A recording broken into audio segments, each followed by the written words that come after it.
Welcome back to BadgerBlitz TV, your Rivals.com source for all things Wisconsin athletics. From the recruiting trail to inside Camp Randall Stadium to on the court at the Kohl Center, I'm Matt Perkins, joined as always by Rivals.com national recruiting analyst Clint Cosgrove. Clint, like we always say, it's the best time of the week.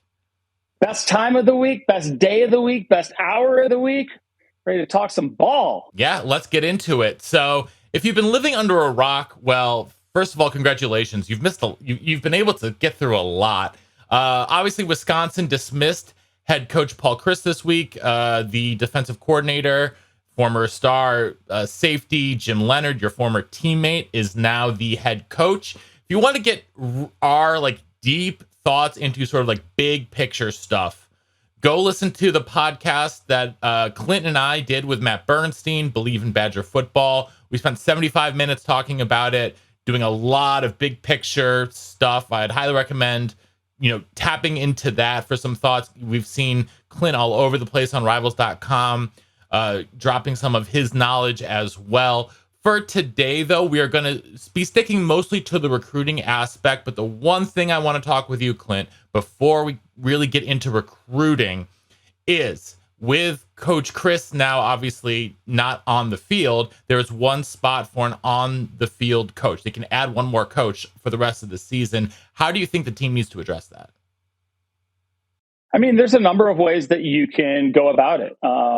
You can take somebody on staff and just, Jimmy could say, I'm not going to be spending as much time with the secondary or something else.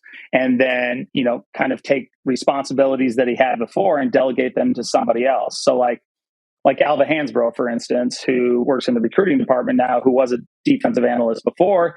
He has a history, coaching secondary. He played secondary at Northern Illinois, was a very good player.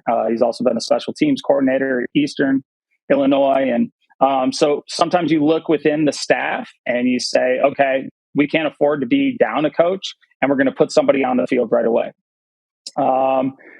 Maybe, and Jimmy hasn't done that yet. And so he's taking a very analytical approach for sure. I think that he knows that he didn't want to change things up too much going into this first week. So he said, you know what, we're going to ride with what we have. And, I'm going to make sure I make the right decision on this. And so that doesn't mean that he's not going to call somebody up who's maybe off the field or who isn't in a coaching role. But there's multiple options on staff. You could go with the special teams coordinator. That has been an issue, it sounds like. And I think that's what a lot of Badger fans, you listen to Bernie on our podcast. That's what, he thinks a dedicated special teams coach needs to be the thing first, second, and third to solve a lot of the issues. And I don't necessarily disagree with him. I think the one other place you could consider would be a dedicated quarterbacks coach. I know some people have talked about that. It would be elevating Keller Chryst up from his, I think it's the GA role where he works with quarterbacks, but he's on the field capacity. Yeah, in the past, like staffs that I've been on, or I've had a family on, what they've typically done is that they've called up a GA or a quality control guy and give him a little pay bump, give him a title, and make them a position coach.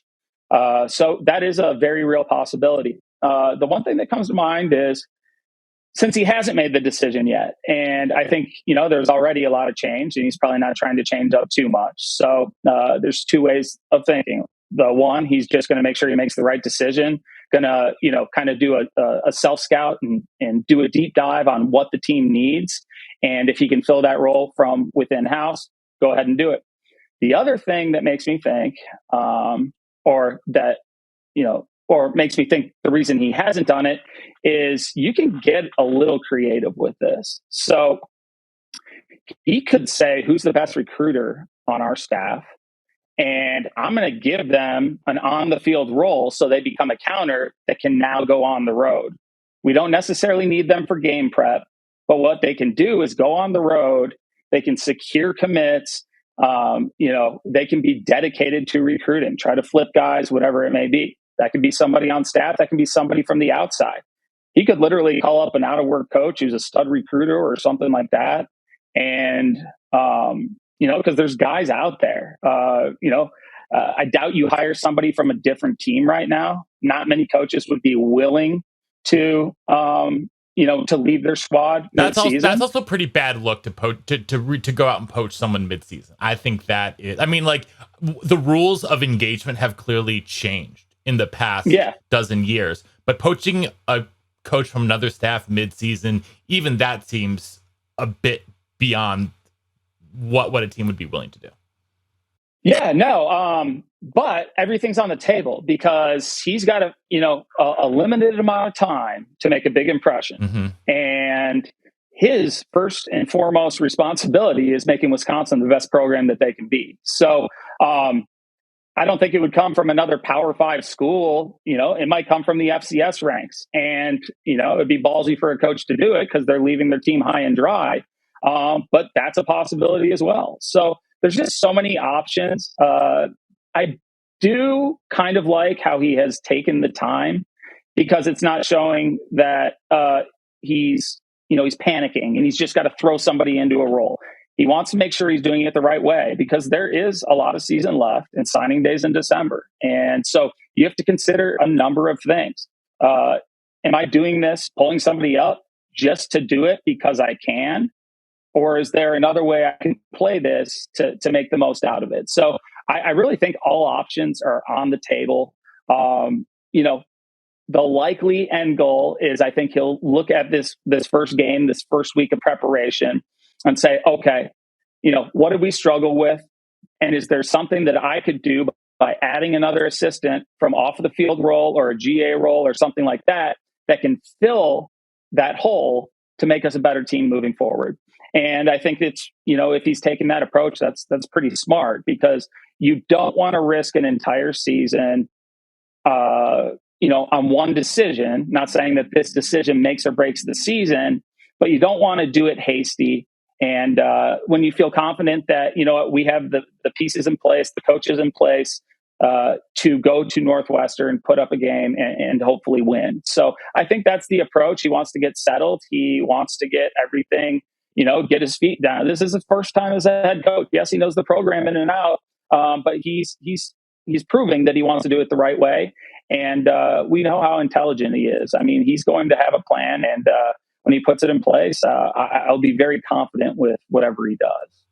All right, well, then let's switch gears then to the recruiting trail. And so obviously one of Coach Leonhard's first priorities has got to at least be keeping as much of the 2023 class intact as they can. Now, obviously, one of the advantages, I guess you could say, of making this move so early in the season and it being to Coach Leonhard, who is so aligned with the Wisconsin brand and the Wisconsin program, it's not actually that big of a change of ethos, if you will, for the brand. Yeah. So I imagine this coaching change is a little bit different than the ones taking place at, say, Nebraska, where it feels like there may be wholesale changes coming, as opposed to at Wisconsin, where if Coach Leonhard does get the interim tag taken off of him and becomes a head coach, it's almost a seamless transition. So what are the challenges, though, that Coach Leonhard faces in the interim between now and signing day with the 2023 class? I mean, there's a lot of challenges, but there's new advantages that just came into the picture as well. There's a lot of momentum with the coaching change. And if you want to capitalize on that, not only do you need to retain the guys that you already have committed, you can't afford to really lose guys this late unless they know that they can go and flip certain players. But first and foremost, retain the guys that you have. Make them feel confident in the transition. Make them feel like that you're going to be there in the future. The staff is going to be in place. There's a plan in place. You're going to come to Wisconsin and you're going to be successful. The rest of the program is the same. The city is the same. The stadium is the same. The facilities are the same. The fans are the same. The head coach is different. Okay. That is the one thing that is different. Now, that's a big thing. But a lot of guys, when they go and commit to a school, it's not always for the head coach. Maybe it's their recruiter. Maybe it's the scheme they want to play in. Maybe it's the amount of NFL players that have gone out at the position. Maybe they love Madison. And so you look for those pain points.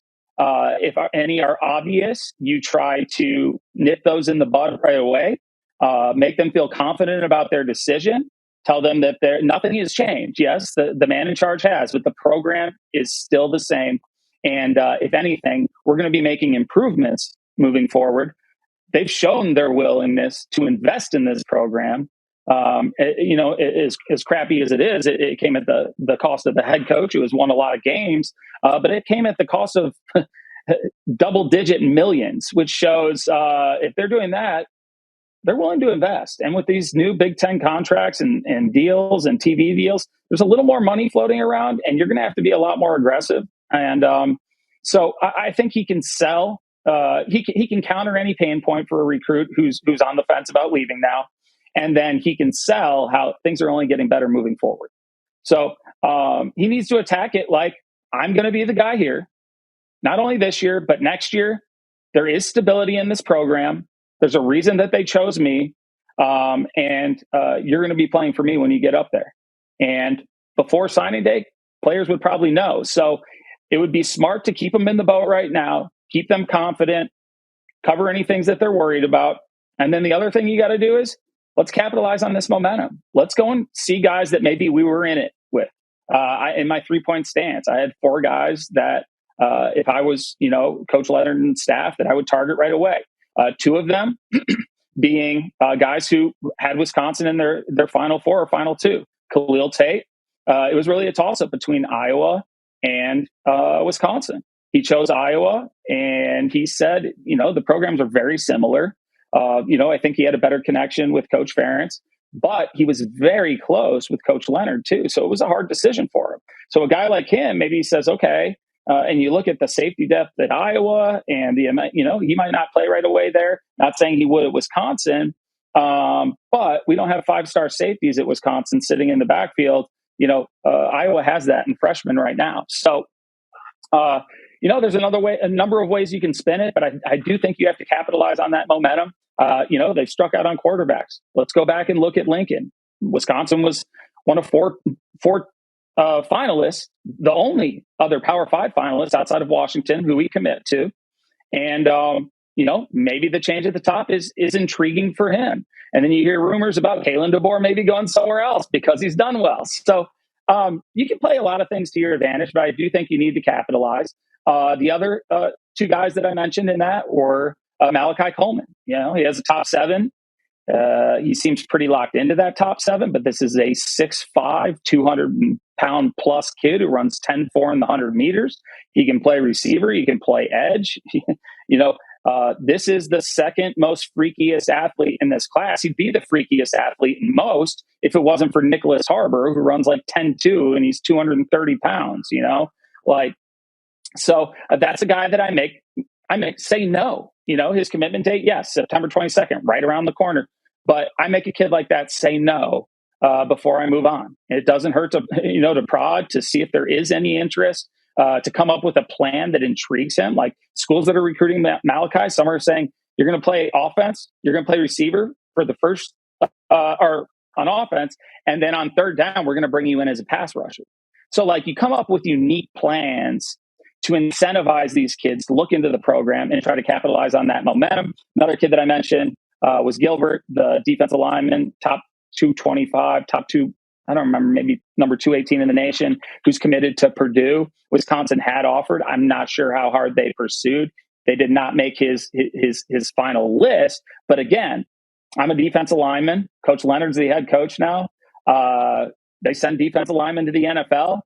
So you just look for these things that you can sell and try any way to capitalize on what some people would say, a thing that would scare recruits away. But at the same time, you can turn that into an advantage. And it's all about how you say it, how you present it.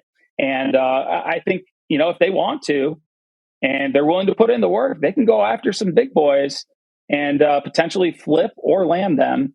And it doesn't hurt to circle back on the guys that you were in it till the end with before. Well, one of those big boys moving forward, maybe not in 23, but definitely 2024 is Justin Scott. You talked to him recently, the amazing defensive tackle out of the Chicagoland area. And, he said that actually with Coach Leonard now taking over, he's actually even more intrigued with Wisconsin. Yeah. Do you think this could this be a trend especially with the 24s and beyond?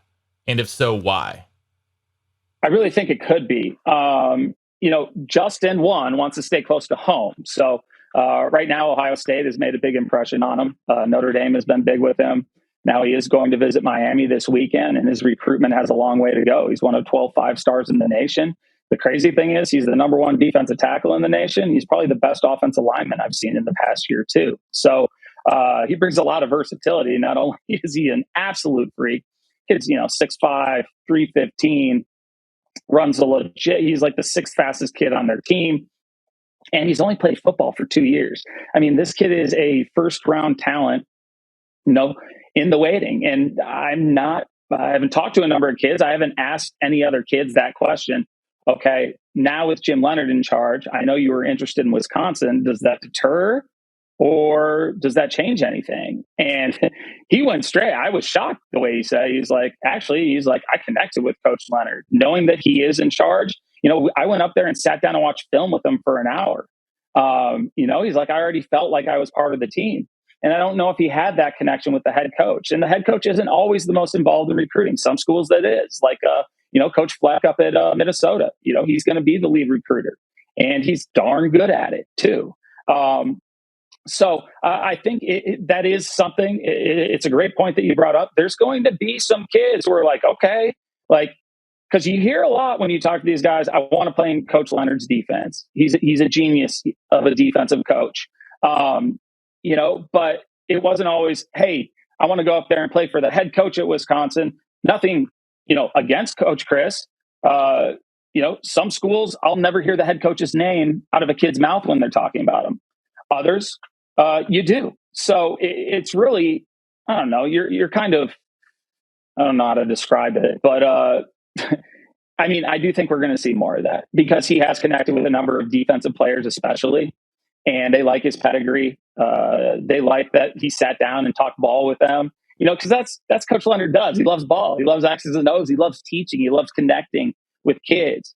And, he's done a really good job of that. You might not always see him on the road, hitting schools and trying to land every kid. But when they get up on campus, they connect with him and, he gets them excited, especially the defensive guys. So I do think we will see more of this. Well, that's was the question I was going to ask you. What do you know about Coach Leonhard's recruiting style? It just, he's not a flashy guy. He's not PJ Fleck. That's for sure. He's not, he's like the opposite. I forget who it was that was taking helicopter to kids' practices and stuff like that, but that's definitely not Coach Leonhard.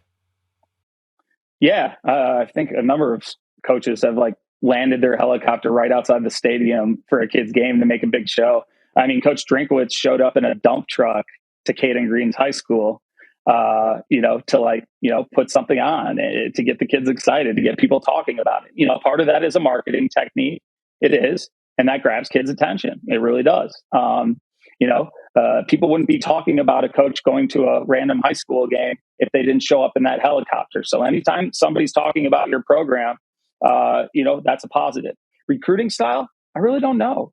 I've never been, some of the guys, some college coaches, I see them on the road all the time, and I know what their recruiting style is, especially guys I've coached with. Now, I know Jimmy, and I know who he is as a person, and he's the same as what you see on TV in an interview. He's the same way in the classroom, in the teaching room. He's the same way around the team on the field. You know what you're going to get from him. So I think he's going to take, he's not going to be the rah, rah, rah. He's going to take the approach where I'm going to develop you. I'm going to give you the best opportunity to succeed. I've done this. I've done this at the highest level. I'm coaching at the highest level now. And not only have I played for a long time in the NFL, I have a lot of NFL connections. And I think he's going to more be the type that sells the program, sells his experience and ability to develop and turn out an NFL talent, and really just hit him with facts. He's not going to be like, oh, when you get here, you're going to do this, you're going to start day one. And you're going to get not a sales pitch. You're going to get an actual, rundown of what your future is going to look like, and everything's going to be earned. And for a lot of recruits, they like that. They see through the crap when coaches are promising everything, acting like a used car salesman. Yes, that does work. but it's not always sustainable, and word gets out eventually, and the smart kids see right through it. So, he's going to take a very, I would say, I don't know, like a judicious. Yeah, I think it's going to be, you're going to win if you come and play with me. Yep. Here's how you're going to win. You're going to earn it, but you're going to love it, and you're going to leave here a better person. He's going to sell actual things that are going to happen, whether you're a great player or not. He's not selling the dream. He might sell the Rose Bowl dream, the national championship dream. I'm sure he's saying, in order for us to take this program to the next level, we've been very good, but we haven't been to a playoff. We need a guy like you. All right. So I think that would be the extent of the sales part of it. I think he's just going to be very honest, open, and try to connect with them like he does with his players. And it's the reason they play hard for him. Excellent. So do you think that Coach Leonard's class ranking average, and if assuming that Coach Leonard becomes the full-time head coach, let's operate under those premises for a minute, assuming that he does well enough to become the interim head coach, or takes the interim tag off, becomes a full-time head coach, do you feel like let's say, and imagine he stays at least 5 years, would his first 5 classes, do you think, be better or worse or about the same as Coach Chryst's in terms of Rivals.com average? Do you think he will be overall a more successful recruiter? Same? Less? There's so many variables to this. So I'd imagine with the new money that infused into the program, obviously, they just spent a lot of money to get rid of a very good coach. You hope he's given the resources. If he is given the resources to have a dedicated player personnel guy, maybe a dedicated GM, in between the collectives for NIL and the school, and some sort of administrative AD role, a graphics team, doing innovation. If he wants to take those next steps and they give him the tools to do that, and this isn't anything against Coach Chryst, but I think he knows that there's deficiencies in the recruitment. And if he's given the tools, I believe he will surround himself with the right people and make the right decisions to have better recruiting classes moving forward. He's a Wisconsin kid. He's going to lock down the borders again. At least I hope he will. I think he can. That doesn't take a ton of resources. It takes effort, and it takes caring, and it takes wanting to. Now, for the bigger players from outside the state, maybe even outside the region, that's where this is a marketing game. This is a selling game. You are selling the program any way that you can, but you've got to have the infrastructure in place to do so. You have to have idea people. You have to have people who are looking not what the trends are right now, but what's the next thing. Everybody just follows a trend. Okay, incorporate that into what you're doing, but start working on the next thing. Be ahead of the curve, because whether this goes for a recruit who's trying to get noticed, or a football program that is trying to recruit at a different level, or maybe bat out of their league maybe a little bit. You have to be innovative. I call them points of separation. How do we separate ourselves from others that are like us? And this is for the player who wants to be recruited and for the team that wants to land the top recruits. What is our defining factor that separates us in the recruiting game from other schools who should be in our league? How can we box out of our weight class? And there's ways to do that. And you have to be innovative. You have to put in the work. Even if you have the resources, if you're not putting in the work, or if you're using them in the wrong way, it doesn't help you at all. Because then you get too caught up on what's our plan going to be about, and then you freeze on action. So you got to find a way, and it takes people. There's not enough people in that department right now. You need somebody dedicated and experienced.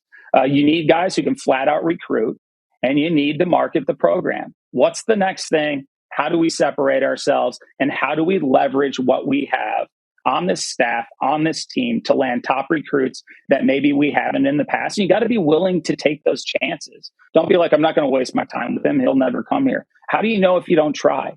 All right. It's like guys who go to the bar and they sit in the back and they just wait for closing time, and whatever chick's around, we're going to take them because they fill a spot. No, You need to go after the hottest chick there, the coolest chick there, and make her say no. And it might be a little heartbreaking, but you're never going to marry that woman if you don't at least give it a try. And I think it's very important to give your best and go after the very best, even if the program isn't known for doing so. So if given the resources, if the infrastructure is put in place, if there's innovation, I think they'll be considerably better. Based off resources and innovation alone, and wanting to go after those guys, not being afraid to get turned down, getting your name out there, kind of playing the game. You can't be afraid to play the game. Yeah, it might be time consuming to DM kids every night and wake up and tweet some BS and all that stuff, but every little thing counts. And recruit's hard work. And so now, if he's not given the extra resources, which I'd be shocked if they didn't, why do you make this change if you're not going to give him the resources to succeed? I do think his approach in general and the way he connects with kids could help. Jimmy's beat the odds on everything. He's not afraid to shoot his shot. So I do think you will see Wisconsin go after maybe higher caliber guys. Does that mean they land them all at first? No. But you start getting one, then you get another one, then you do something special on the field, and then you sell what you have. And I think that he is in a great position to do so. One of the first things I do is I've had my graphic team put together some sort of graphic with Jimmy in an NFL uniform, maybe another one with him, in a coaching, and then all the years of experience in the NFL, all the coaches that they've already put out the dunking video. So yeah, it's been out for 5 years, but I'm glad they capitalized on that. So that's good. Now it's been out for 20 years. But, a graphic like that you get out to kids and they're like, holy gosh, there's 30 years of NFL experience on this staff. There's a Super Bowl winner coaching the defensive backs. The head coach played in the league forever. People don't necessarily look at Wisconsin. They're like, there's a bunch of dogs who played in the league, and all this stuff. Like, that is a selling point for kids. They want to do this at the next level. And in order to establish a winning culture, like you see at Ohio State, or like I saw in 2019 at LSU, those players, they didn't just roll off the ball because they were more talented and beat everybody. That was the hardest working team that I have ever been around. And so you got to keep the culture. You don't just grab a highly rated kid because somebody rated him high. If he's not going to bring value to the program as a culture fit, as an individual, and as a player. So that in itself takes a lot of research, but I think you need to take a shot at those, and you need to look at what do we have that is low-hanging fruit, and NFL experience is one of the things. Make a graphic, get it out to them, get the kids excited, be like, this is the dude in charge now. Okay. I'm at least taking a look, so there's a lot of ways to skin a cat, but there are things that you can do today and now with an intern who's good at graphics that can at least get people's eyes on the program that weren't before. Absolutely. All right, Clint. Well, thank you so much, as always, for the insights here on BadgerBlitz TV. You guys can find Clint everywhere on social media at rivals_Clint. I'm at _Perko_ on Twitter. Believe in Badgers. We had Clint on earlier this week. Bernie and I are back today with John. Sweet invite. With John McNamara talking about I get it.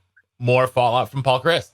So until next time, thank you for tuning in. Make sure to subscribe on YouTube, and we will see you in the den. In the den it is.